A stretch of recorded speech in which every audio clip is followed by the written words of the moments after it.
నిన్న జరిగిన సంఘటనలో చనిపోయిన 7 దుర్మరణానికి కారణం పూర్తిగా ప్రభుత్వ తాలూకా వైఫల్యం. ప్రభుత్వం తాలూకా నిర్లక్ష్య వైఖరి. ప్రభుత్వంలో ఉన్న పెద్దల తాలూకా ప్రచార ఆర్భాటం, వాళ్ళ బాధ్యతలు పక్కన పెట్టి ప్రచారం కోసం నిర్లక్ష్యంగా ఎంతసేపు కూడా ఆ విఐపి దర్శనాలు, విఐపి పాసులు అంతే తప్ప ఎంతమంది భక్తులు వస్తారు, ఆ భక్తులు తగ్గ ఏర్పాట్లు ఏమి చేయాలి, ఏ విధంగా ఆ వచ్చిన ఒత్తిడిని తాకిని తట్టుకోవాలి, గత సంవత్సరాల్లో జరిగిన పరిణామాలు ఏంటి,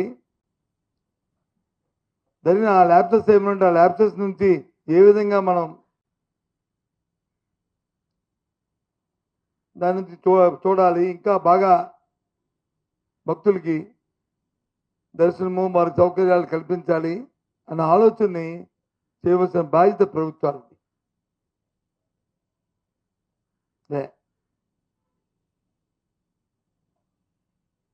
నిన్నటి రోజున ఈ జరిగిన సంఘటన పట్ల తెలిసిన వెంటనే 7 భక్తులు దుర్మరణం చెందడం, ఒకరికి వచ్చి ఇంజూర్డ్ అవ్వడం విషయం తెలిసిన వెంటనే మా నాయకుడు జగన్మోహన్ రెడ్డి గారు పుట్టిన అక్కడి నుంచి బయలుదేరి వచ్చి ఆ కుటుంబాన్ని పరామర్శించి వాళ్ళని ఓదార్చి, ఎందుకని యంగ్ కపుల్ నేను చూసాం, వాళ్ళు చూస్తే ఉదయం దవించిపోయింది. 29 సంవత్సరాలు ఉన్న అమ్మాయి, 32 సంవత్సరాలు ఉన్న అబ్బాయి, ఆ కుటుంబానికి ఆధారమైన వాళ్ళు. అదే కుటుంబంలో ఇంకో 2 వాళ్ళని కుటుంబాన్ని వాదార్చి వెళ్ళిన నేపథ్యం. ఎందుకు చెప్తున్నానంటే మీకు చూసాను నిన్నగాక ఒక వారం 10 రోజుల కింద, బహుశా 10 రోజులు అవుతుంది అనుకుంటా, ఆ రోజు పత్రికలో చూశాను 5 మంత్రులు వస్తున్నారు. వాళ్ళు వచ్చి సింహాచలం జరగబోయే చందనోత్సవం మీద వచ్చి ఒక సమావేశం ఏర్పాటు చేస్తున్నారు. ఆ రోజు జిల్లా పరిషత్ మీటింగ్ కూడా జరుగుతుంది, జనరల్ బాడీ మీటింగ్ కూడా జరుగుతుంది ఆ రోజు. విశాఖపట్నం జిల్లా జనరల్ బాడీ మీటింగ్ కూడా. దీని మీద తగు సూచనలు సలహాలు ఇచ్చి తగు నిర్ణయాలు తీసుకుంటారని పత్రికలో చదివా. ఆ మన్నాడు మళ్ళీ చూశాను, రాత్రి టీవీలోనూ పత్రికలో చూశాను. ఆ సమావేశంలో ఆ మంత్రులు ఇచ్చిన స్టేట్మెంట్లు ఏంటంటే,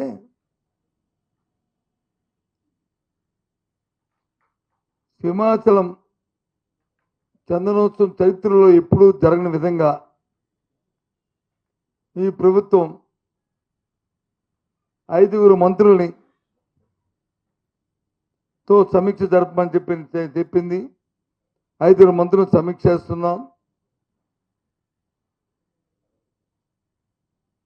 ఈ చందనోత్సవంలో ఏదైతే వస్తున్న వేలాది మంది, లక్షలాది మంది భక్తులకి చేసే కార్యక్రమాల మీద నిర్ణయాలు తీసుకున్నాం. ఎప్పుడు కనివిని చరిత్రలో జరగలేదని ఆర్భాటంగా చెప్పుకున్నారు మంత్రులు. పత్రికలో చూశాను కూడా. ఆ సమావేశం కూడా ఎక్కడ జరిగిందంటే విశాఖపట్నం కలెక్టరేట్లో కానీ లేదు అనకాపల్లి కలెక్టరేట్లో కానీ జరగలే. ఆ సమావేశం జరిగిన స్థలం కూడా సాక్షాత్తు ఆ దేవదేవుడు పవిత్రమైన సింహాచలం కొండ మీదే సమావేశం జరిగింది. విషయం మీ అందరికీ తెలుసు. విషయం కూడా సమావేశం అయిన తర్వాత ఇచ్చిన మంత్రులు ఇచ్చిన స్టేట్మెంట్ ఇది. దాని పర్యవసానం కనీ విని జరగని విధంగా సమావేశం జరిపిన తర్వాత వచ్చిన రిజల్టు, దాని ఫలితం, వారి నిర్లక్ష్యం, వారు తీసుకున్న నిర్ణయాలు కొట్టొచ్చినట్టు కనిపించింది. 7 తాలూకా దుర్మరణం, 7 వ్యక్తులు చనిపోవడానికి దుర్మరణం. అందుకే నేను అన్నాను ఇది ప్రభుత్వ హత్యలు అని చెప్పి. ఇందాక నేను సంవత్సరాన్ని వెళ్ళి ప్రత్యక్షంగా చూసి అక్కడ ప్రాంతాన్ని పరిశీలించిన తర్వాత నాకు అనిపించింది.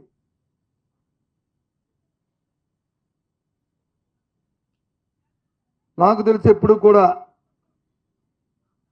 ఈ ప్రాంతంలో పుట్టాను, పెరిగాను.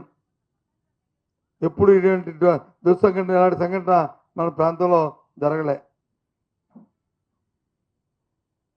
ఏదో ఒత్తిడి తాగాయి,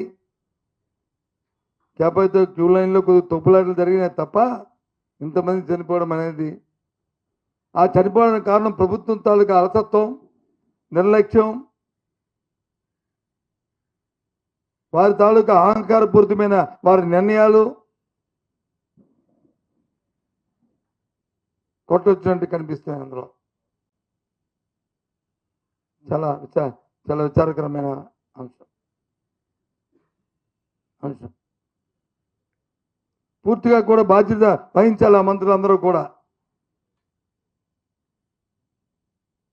ముఖ్యమంత్రి గారు అంటారు జరిగిన వెంటనే ట్విట్టర్లో పెద్ద భారీ ఎత్తున వచ్చి వర్షం కురిసింది, అందుకే గోడ కూలిపోయింది, అతని పేరు అని చెప్పి ఎంతో లైట్గా ఆయన మాట్లాడుతున్నారు. ఇక్కడ నా ముందున్న విలేకరుల సోదరులందరూ కూడా, మీ పత్రికా సోదరులు అందరూ కూడా ఈ ప్రాంతం వాళ్ళే. చెప్పండి, మన రాత్రి భారీ వర్షం పడిందా? వాస్తవం చెప్పండి, తీయమండి లెక్కలు. వాతావరణ శాఖ లెక్కలు ఉంటాయి, కలెక్టరేట్లో లెక్కలు ఉంటాయి. ఎన్ని మిల్లీమీటర్లు, ఎన్ని సెంటీమీటర్లు వర్షం పడిందో చెప్పనండి.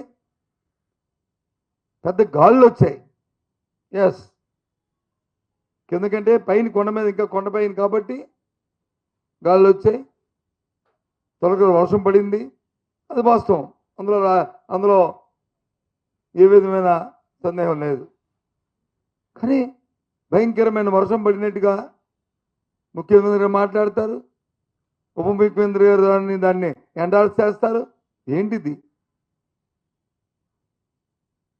మీకు కొద్దిగానే సరే బాధ అనిపించలేదా?